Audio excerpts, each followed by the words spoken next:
Trans-Siberian. I've always wanted to go on the Trans-Siberian.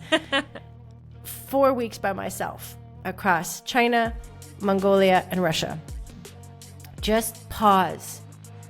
And that trip, I'm so glad I listened, was life-shifting. Hello, everyone, and welcome back to another brand new episode of the What the Nell podcast with yours truly, Nell Tice. You guys, I'm so excited for you to hear this conversation today. My guest is Pia Mailhot-Leichter. And we are going to be talking about all things creativity because, you know, there are a lot of us here that don't think we're actually creative when we really are. And there's just a whole lot of substance that goes into creativity. So I'm really excited to talk to Pia. But first, let me tell you a bit about her. She is a creative partner, a published author, certified coach, and entrepreneur. Her path has been anything but ordinary. She is a recovering nomad. I want to talk more about that. She has reported as a journalist in Sri Lanka. She graduated summa cum laude from NYU, and she has worked as an award-winning creative director for some of the biggest brands in the world. She is now the founder of Kollektiv Studio, where she is uniquely positioned to co-create wild visions and ventures. And she also recently published Welcome to the Creative Club, which is a book that challenges everything people thought they knew about creativity. She has also been praised by Google's global head of creative and innovation as life-changing, and by iconic fashion designer Betsy Johnson as a, quote, wild ride, unquote. That is amazing. I am so excited. Thank you so much, Pia, for being here. Welcome to the podcast. Ooh, thank you so much for having me, Nell. I'm so excited to be here with you. Yeah, of course. Before we started recording, we had already pretty much crossed all barriers into entry as far as meeting new people goes. You know, we talked about all kinds of things. My most recent episode with digestive issues, all the things. But I am focused in on the recovering nomad portion of your journey. So what does that mean, and how does that play a part in shaping your creativity? Ooh, fantastic question. So what it means for me is I grew up moving every year or two. My parents separated when I was 3. I grew up on the Lower East Side, Manhattan, on the Bowery. And then when my parents split, we moved to Brooklyn, Park Slope. And then we moved to Puerto Rico a few years later, then back to Manhattan, Pearl Street. And every couple of years, my mom and I would just move. And my mom's hippie, and she loved do-overs, fresh starts, new places. I even moved, she's French Canadian, so we ended up moving to Montreal, Ottawa. That's what life looked like. That's what we did. It taught me a lot. It taught me how to read a room, adapt to different cultures, different energies. I also grew up in a chaotic but loving home, so reading energy also came from there. How do I need to shape shift to not only survive but thrive in new environments, including my own home environment. Mm-hmm. And so it was what I did. So as an adult, the nomadic life continued. I moved from New York. I moved to New York to Sri Lanka, where I lived for a couple of years, and that was really interesting. And then I moved back to New York City, finished my master's, went to Bahrain to produce an economic documentary, went to France, then moved to London, lived in London for 4 years, and then moved to Copenhagen, Denmark, where I live now, and have been living for many years after that. And so recovering, because when I went through a pretty gnarly divorce, I don't know what divorces are smooth, but anyway, it was a challenging one. And I remember, luckily, I stumbled into my therapist's office. That was the best gift that came from my divorce, was finding a wonderful therapist. So stumbled into her office looking like a shipwrecked sailor, just hair out of place, ripped pants, parched, not doing well. Oh, matey. Yeah, exactly. Here we are. Woo! Hardly survived that crash. All right. And I said to her, I have a job opportunity in Paris. Maybe it's just time to move again. Let's do this. And she looked at me and she said, yeah, you could do that. You could keep moving every year or two for the rest of your life. Or you could learn how to stay and develop a deeper relationship with yourself, with the place, with the people around you. Oh, that's deep. So what she gave me in that moment was a reminder that I had a choice. Because sometimes when we're on autopilot, and for me, autopilot was, we're just moving. I'm just moving. Like, let's on to the next. Where's the honeymoon? I can get into another culture. Forget about everything else. Like, that's where I came from. And so in that moment, I was faced and became aware that, oh yeah, I have a choice. I could choose differently. And my recovery started then, because that's where I chose to drop anchor and create roots, was in Copenhagen. Though that wasn't my intention when I moved here. Right. How are you loving it? Are you loving it so far? I am. It's been over a decade. So check, I've learned how to stay. It's the longest I've lived in any one place consecutively. Yeah. There are things that I miss, but Copenhagen is a very safe, calm place. Like, it's really good for my nervous system. Coming from New York City and growing up like a ball in a pinball machine, Copenhagen is really a soothing place. So it's given me a lot. Sometimes I miss diversity, and it teaches me to appreciate my own culture. What I love about Americans that I miss the most is we have a different definition of personal space.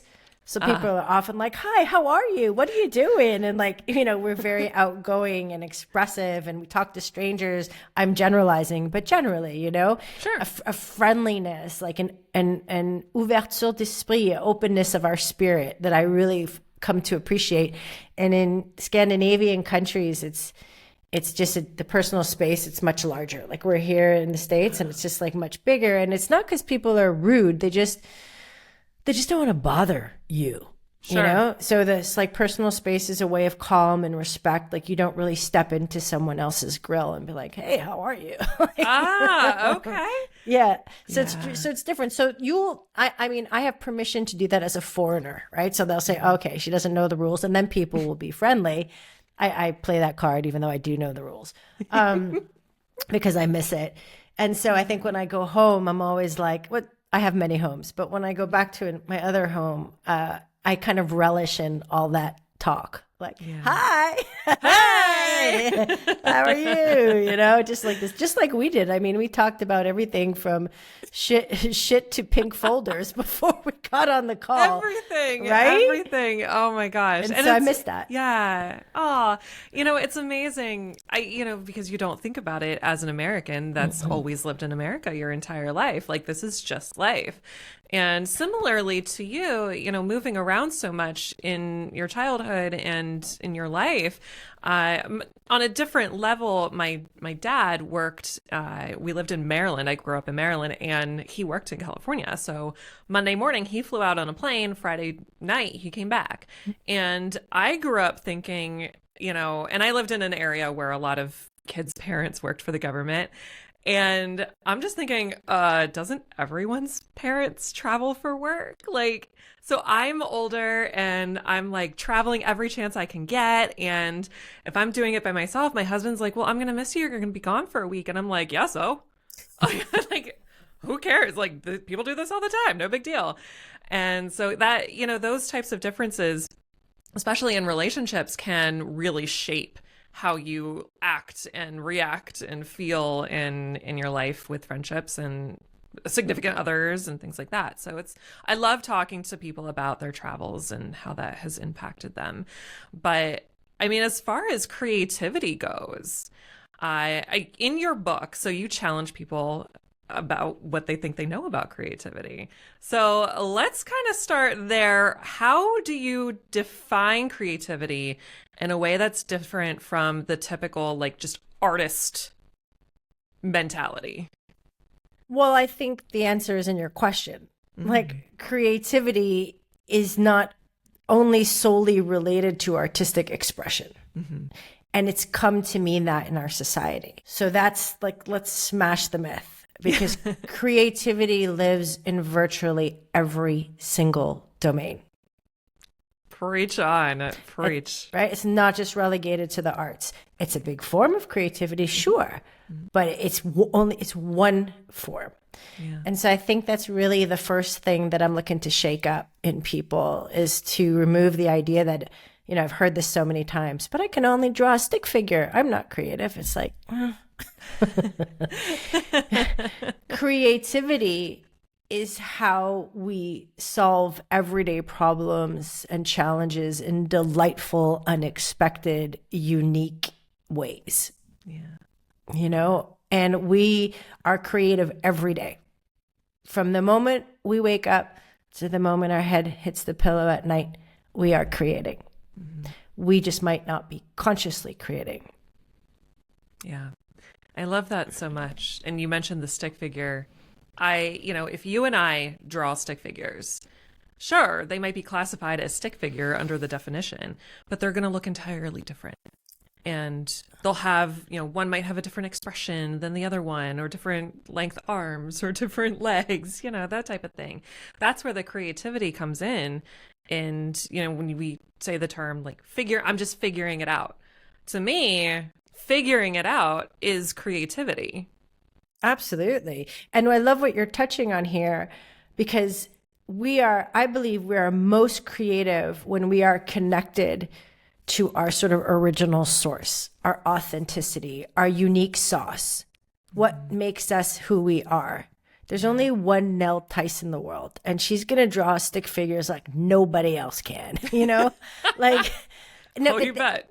And that is the definition of creativity. It's something novel. Yeah. Right? It's not something that's repeated, that you've seen before, and it might be curated in a different way, but it's new. Yeah. And so your way of approaching anything that you might do, especially if you're trying to, how might I do this? Right? That's a very creative question. Like opening the fridge and seeing 4 ingredients and going, how might I whip up a meal with only 4 things? Like that's creative. Yeah. Right? So I think the reason why this is so important is because what stops us from being creative is the belief that we're not creative. Mm-hmm. Yeah. It stops us right in our tracks. Yeah. Why do you think there are so many people that refuse to believe that they are creative? Well, I think beliefs serve us in some way. So if we got curious, core component of creativity, curiosity, right? If we got curious about, how might this belief that I'm not creative be serving me? Well, it might be keeping you safe, because then you don't have to create the thing that you've really been longing to make or create or make real in the world, right? Then you don't have to try, you don't have to fear or encounter failure or ridicule or rejection, because, hey, you're not creative, right? Right. So what are some of the most common ways that people would unintentionally lose touch with their creative powers? Yeah. Well, I can only talk about my own experience, really, because I think there's so many different ways. Yeah. But I started to lose touch with my creative power when I started to feel like life was happening to me, when I kind of forgot, I got disconnected from the fact that I'm also happening to life, when it kind of felt like it was just about survival or reacting or just duty and obligation and overwhelm and busyness and heartache. I think felt like my creative power was really lost after my divorce, jumping into unhealthy rebound relationship because I was afraid to be alone, pouring everything I had into a job, building a creative studio where I was one of 3 partners that kept me so busy so I didn't have to sit with what I was feeling. And to the outside world, it looked like I was succeeding, right? Mm-hmm. And then when I got fired from that job, the universe put the brakes on my speeding car and threw me through the windshield. And I was left on the floor looking at the shards that were my life, going, what? Everything felt wrong. across the board. And in that moment, my intuition, though I don't know at the time I would have called it that, I had like a felt sense of, you need to do something different. Stop, take stock, do something different. Because I could have kept like, oh my God, I have to find a job. And I have to try to make this relationship that hasn't been working work. And could have kept on that sort of fear wheel. But I got off and I'm like, Trans-Siberian. I've always wanted to go on the Trans-Siberian. 4 weeks by myself across China, Mongolia, and Russia. Just pause.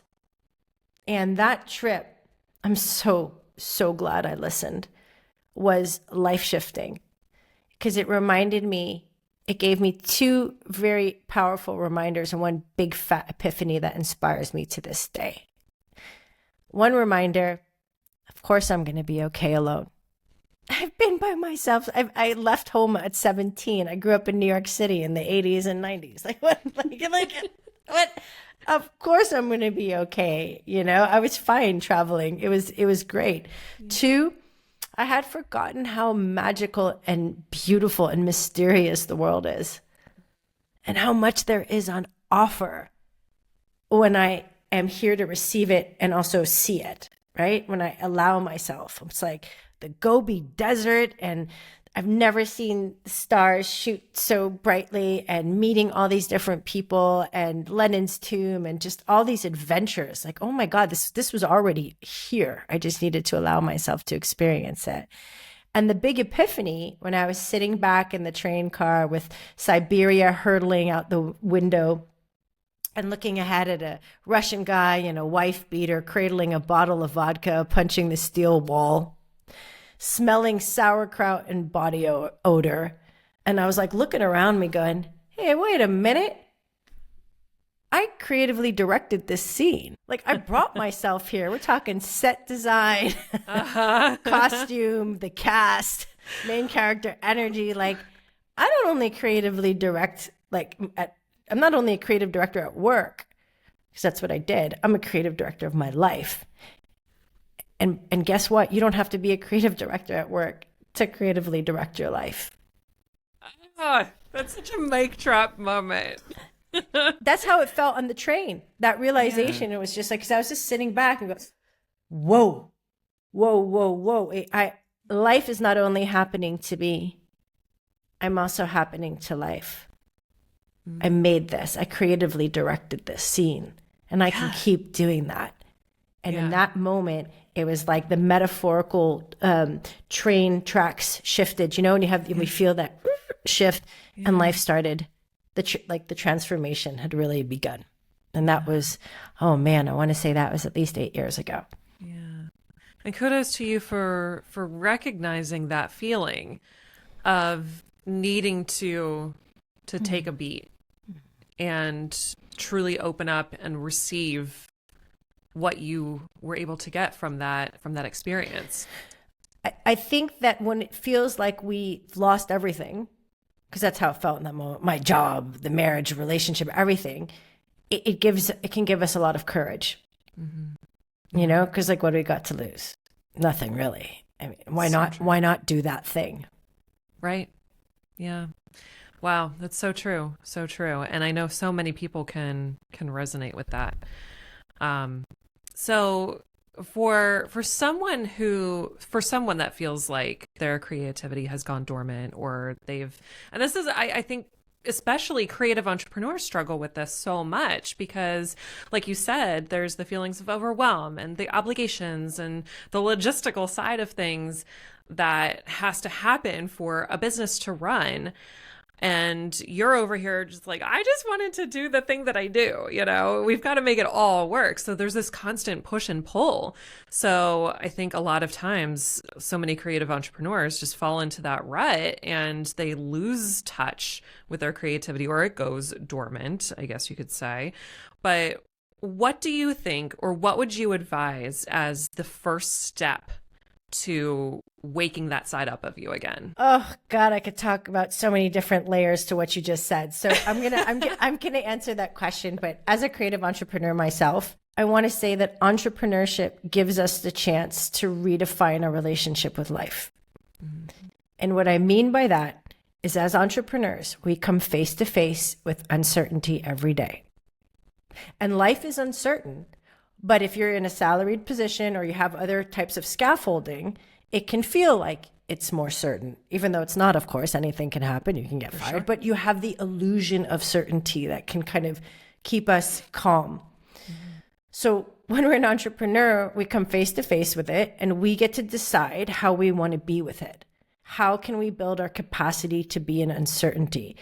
Because that's our ticket to freedom. And I think part of that, related to your question, is being able to slow down. Really good point. Because we trust. Yeah, it's uncertain, but it's uncertain anyway. So if you're fueled by fear, trying to control, trying to push, trying to striving, right? Struggling, hustling, because it's what we've been taught will lead to our safety and success, and get caught in this busy loop. And we get disconnected from our creativity because we're just trying to survive and hustle and make it work. Right. And I get it. I've been there. And it's a practice for me to go, what if I decided to trust instead and know that kind of no matter what I do, it's uncertain anyways? Yeah. It's like a surrendering. Yes.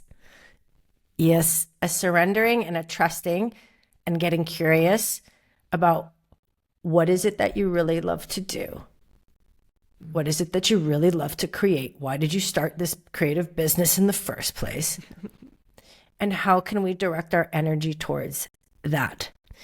It's something I've been thinking a lot about lately in terms of, I want to create or make more than I market. Because it's a trap we can fall into, the needing to post 3 times a day and needing to do all of these things. Yeah. So if we're creative entrepreneurs, our energy might get directed more heavily into talking about what we're doing instead of doing what we're doing. Oof, that's real talk. And so it's just becoming aware of it without judgment and going, oh, it's okay. It's also what the world is telling me I should do. That's not creative. When we're following someone else's path or definition of success and how we get there. That worked for them. Great. That doesn't necessarily mean it's going to work for us. We need to be courageous enough to define our own path. That is just, it's so honest. And because everything that you're describing, I mean, I know I'm not the only one that feels that. So many people that are listening or watching this podcast feel that. But it's something that I think consciously or unconsciously, we all know that's there. And we don't choose to acknowledge it. We just push it back. Sweep it under the rug. And coming to terms with that honesty is really difficult, but putting it out there is the first step in doing that. And recognizing that it's a practice. Mm-hmm. I think for me, that helps suspend judgment, because it's like, hey, listen, I've been moving fast for many years. I was taught and taught myself that safety is found in movement. I think we've heard my story. Yeah. So yeah. I can really, whether that makes all the sense. Whether it's moving or doing things or getting things done or go or New York energy. Yeah. And for me, what I'm teaching myself is, hey, I can also be safe in stillness. Mm-hmm. It's an everyday practice. I'm not, it's something I'll be practicing, I think, forever. And until my end of days, it will just grow and change. So I think creativity is not a rush job. It's not what can, this work has to do for me and I got to get this done and let's just get it out. And why isn't the idea coming? And I have to post another. And, that's not where creativity thrives. Creativity also needs space. If we could look at neuroscience too, just to bring it there, the default mode network in our brains, which is also called the imagination network, has been correlated, almost causation, but I think we're more in correlation, but close to creativity. Mm-hmm. And the default mode network is the thinking we're doing when we're not thinking. So it's kind of like subconscious processes. It's imagining, it's daydreaming, it's mind wandering. And that is just as important for creativity as our control mode network that does the analyzing and evaluating. But in our society, we over-index on the command or control mode network of like, because it's quantifiable. Yeah. Right? Oh, I've analyzed, I've researched, I've prepped, I've been focused on solving this problem. I've been giving it everything I have. When sometimes what our creativity really needs is to let it go. There's a reason why we have epiphanies in the shower and while we're driving. It's universal, right? But that's your default mode network in action. You give your mind space for dots to connect and illumination to occur, right? Yeah. So it's really important from how our mind works, our brains work as well, to allow the space. And many of us, myself included, as I said, I'm also a recovering speed queen. I'm in recovery I'm in recovery in many areas, but it's learning to trust ourselves, our creativity, life, and give ourselves the space. We focus on it for a bit, then we let it go. So it's activating both. Oh man, this is another one of these conversations where it just hits home, and it's just, yeah. I mean, and it also helps you feel not alone, because I think we all at some point, especially creative entrepreneurs, sit there at some point at our desks alone and think we are. Yeah. And we are not. And it's so easy. I used to have this corner in my office where I would call it my crying corner. So anything that happened, even if I just didn't feel like I was getting some sort of respect or being seen or do it, I didn't feel like my goal was coming to fruition, to something that I put all of my love and energy into, I would just sit there and cry. And I'd be like, no one else feels this way. This is awful. I hate this. Probably should go get a job at McDonald's. And I was told something that if you are a creative entrepreneur and you don't at least want to do that probably once a week, then you're not really an entrepreneur. And I thought, okay, maybe this is what just comes with the territory. And I have to shut off the noise and really hone in on allowing myself that space. And especially the space thing is a real issue, because there's a lot of judgment from the outside world, from the hustlers and the grinders of the business ownership world, that think that if you're not up at 5 a.m. and working until 2 a.m., then you're not really getting shit done. And you know what, Nell? We didn't start our businesses to listen to how other people think we should run our businesses. This is what I tell myself. I could have stayed at my corporate job if I wanted that. I have a rebellious streak. I think we all do. You're a creative entrepreneur. You have a rebellious streak and visionary tendencies. Huzzah. Let's lean into that. And let's experiment and find our own way and have it be like a journey, a discovery journey, experimentation. That's creativity too. Let's see what works for me. I'm going to try different things. And I'm also going to lean back sometimes and trust.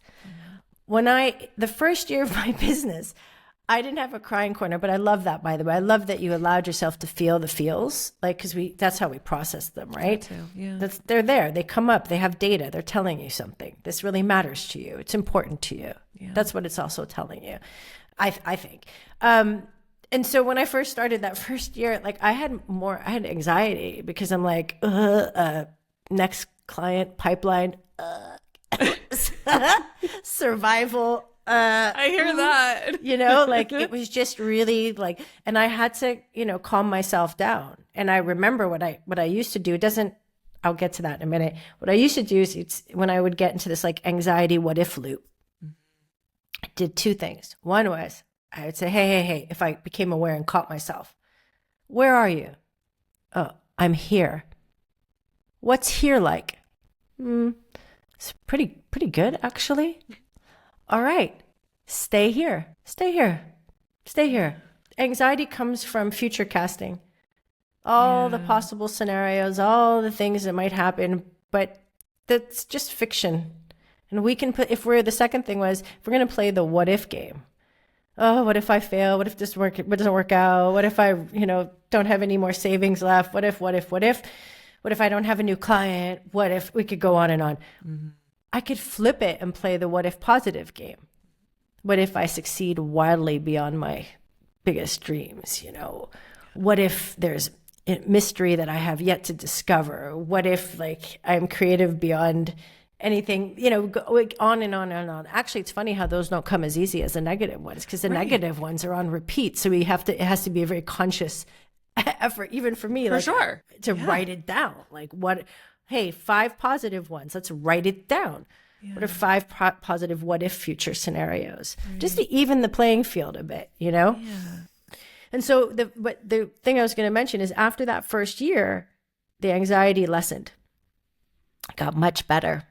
You know why? I think because I created evidence that I wasn't going to die, that I was going to be okay, that the universe got my back, that my future self had my back, my past self also had my back. She went through that, right? She went through that, and it just quieted, it dissipated. But you got to go I had to go through it to show that to myself. Sure. That it could feel life-threatening in many ways, but it's not. And I'm going to be okay. It's okay. It's going to work out one way or the other. Yeah. And I do believe that. I love that so much. It sounds so simple, and it can be. But to get to that place, it's not so simple. So take us through the Kollektiv studio. What is the Kollektiv studio? How do you work with people? Tell us all the things. Sure. So I creatively partner with unconventional dreamers, visionary rebels, and inspired misfits to bring their wild visions and ventures into the world to create an impact. So I describe myself as a creative midwife is the best way I can say it. So whether it's a business, a brand, a creative venture, an art project, I help people at what I call sticky junctures. Usually it could be a pivot point, or like you're ready to expand, or a stuck point, or this beautiful expansion point where you're like, I know I'm meant for more than this. Whatever the sticky juncture might be is really where partnership is needed the most. Yeah. And then I come in and I have like my mixing board, which is over almost 2 decades working as a creative director, copywriter, creative strategist on the mixing board. And I also have, I'm a certified coach as well. So I turn the volumes up or down to create a unique track for someone's journey, depending on where they are. Like some people might have an inkling of what it is they want to create next. But need a partner to kind of really birth it, together. Also, what's the core story? How do they channel the story and the energy of the business and the sort of the overall tone and messaging and all of that? Yeah. And other people are like, whew, I feel a bit stuck. I don't know what it could be, but I know there's something else, and I need partnership to figure out what that is. And then that journey will look very different. Yeah. That's beautiful. That's a beautiful thing. It's so interesting because I really believe that the universe, God, whatever you believe in as a higher power, puts certain people and connections in place for you, as well as you in certain places for other people. And there are so many people, myself included. I was just having a conversation this morning with somebody that we were talking about what's next. And when the question was asked to me, I can ask myself that all the time and push it to the side and have what I think is an answer. But when someone else asks the question, it sounds different. And then all of a sudden I have to answer it for real. And it's like, you know what? I don't know what's next. I don't know what the next steps are. And so again, I'm not the only person in that position because there's so many people that need that guidance. And that's really beautiful that you're there. It's super rewarding. I bet it is. It's really rewarding work. Yeah. Yeah. I love that. Well, we could just continue all day long. And I said, people put, we're in places because we're meant to be. So this will not be the last conversation we have, Pia, whether that's on recording or on air or not. But I hope not. I appreciate you being here so much. So tell people, how can they find you? How can they work with you? Where social media, all the things. I'll say all the things. But I want to say one thing. If someone is listening and feeling like, I'm feeling disconnected from my creativity. I'm overwhelmed. I'm tired. I just don't know. I would invite them to think about how they might like to creatively direct their next scene. Yeah. And I'll give an example. That could look like, for me, putting on my favorite Rolling Stones t-shirt that has holes in it, fire red engine lipstick, right? Getting cherry kombucha with like ice cubes filled to the top, putting on Dochi's Anxiety on my speaker in the kitchen, and just dancing, just having like a moment. And like that's a scene, you know what I mean? Yeah, that's a scene. You know, so it gives me some data about what brings me joy, or what like kind of lights me up or gives me energy, whatever phrase resonates the most.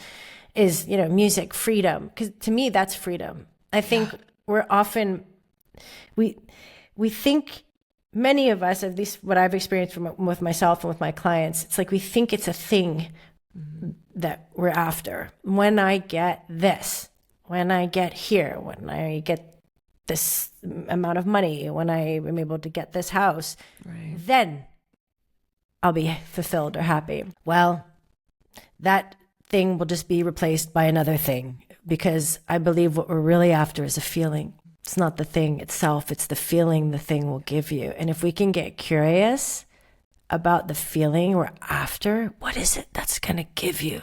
How will that feel in your body? Like, what does it feel like? Yeah. You know, and get really curious. You might be surprised at what you discover. For me, it's freedom, which is a core value of mine. Yep. I want to feel free. Yeah. Well, I can give myself that feeling now. I don't have to wait for the next thing, which won't last anyway, right? Because again, it's not about the thing. I can dance in my kitchen to Dochi's Anxiety. I could take a break. That's why I'm an entrepreneur. I get to do that, right? I can do that in any moment. Why wouldn't I give myself that freedom? It's me. True. That's the beautiful insight. If you're the jailer, you're also the liberator. If you're the one putting yourself in the cell, you're also the one who can release you. Mm-hmm. Sometimes it can feel like someone else has those keys, but no, they're in your back pocket. You just might have forgotten that they're there. And so the exercise of how might you creatively direct your next scene is also to get curious about yourself and to play and to experiment, which are core tenets of creativity. Mm-hmm. Key. And it's fucking fun. Why wouldn't you have fun and get curious about you? Mm-hmm. And it can start in the big and small. It can start with a song you want to hear, like depending where you're at. So I just felt like giving a little something that, I don't know, people could get creative with and maybe play with, see how that lands. Yeah. Thank you. Thank you for that. I thank you for, also helping us know that that's okay to do that. Yeah. Because, I know there was a time in my journey where I thought I had to be sitting at my desk eating my sad lunch because I needed to be hard-nosed entrepreneur working all the time. But it's okay to take your lunch and go to the kitchen, mine's a Led Zeppelin shirt on with holes in it. Do that. That's okay. Let it go. Yeah.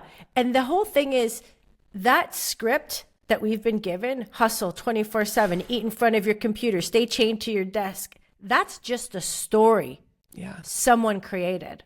Yeah. And we can get curious about who that story serves. It ain't me.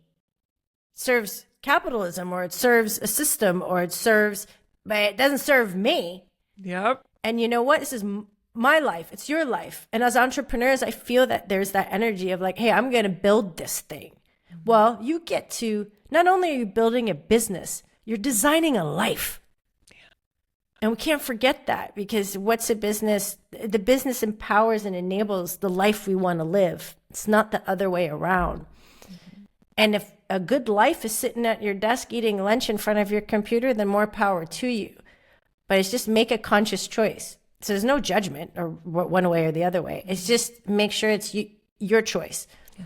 And it's your script and it's your story. What if my story is I can become wildly successful while building and creating with ease, with flow, with freedom, with fucking joy, That's the story I want to live. I don't want to live this hustle and grind business so that before I know it, life has, flown by me and I'm ready for what quote unquote retirement. I don't even want to retire. Why would I want to retire if I love doing what I'm doing, right? So true. And this is just an invitation to become aware of what script is running in the background. Is it serving you? Is it harmful or helpful? And then rewriting it if it's harmful. Yeah. That's a creative act. You get to write your own script about what you believe and make it real. Yeah, you do. Yeah, you do. Yeah, you do. That's why we're building this thing. Woo! Woo! I love it. Pia, thank you so much for being here. I really Thanks so much appreciate for your having time me. and your value. And anyone that is listening or watching, please reach out to Pia. I mean, like the energy, even just being here talking to you is amazing. And I can't wait. I know, like, I feel like we just have to somehow work together, Yes. Just this podcast is a start, but absolutely. All of your information, how to grab your book and where to connect with you will be in the show notes and the description. So make sure you all check that out. And thank you to Pia for being here. Thank you all so much for listening, tuning in, watching. If you're on YouTube, please subscribe to the channel. Like this video, share it with a friend, because undoubtedly you know someone that needs to hear this message just like you did. And if you're on your favorite audio platform, make sure you leave us a review. That's how we grow here at the What the Nell podcast. So till next time, I will catch you later.